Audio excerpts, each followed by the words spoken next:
Hello, welcome back to the channel. In this video, I'm going to create a quick in-depth comparison review about these two remote support platform, which is TeamViewer and BeyondTrust. So to get started with quick analysis about these two platforms, TeamViewer in 2025 remains a go-to for remote access and support thanks to its ease of use, across platform compatibility, and a strong global reputation. It ideal for quick IT help, remote desktop control, and even meetings. However, it can be pricey for commercial use, and some users report performance issues on a slower network or a large deployment. BeyondTrust, on the other hand, is built for enterprise-level security and control. It's packed with advanced features like section auditing, least privilege access, and deep integration with ITSM tools. It's not as beginner-friendly or cheap as TeamViewers, but for large organizations needing a tight security and a compliance, it's a powerhouse.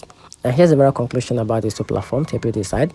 So use TeamViewer if you want a flexible, easy-to-use remote support tools for small to mid business operation. On the other hand, choose BeyondTrust if your business demand strict security, audit controls, and enterprise-grade remote support. And that's it.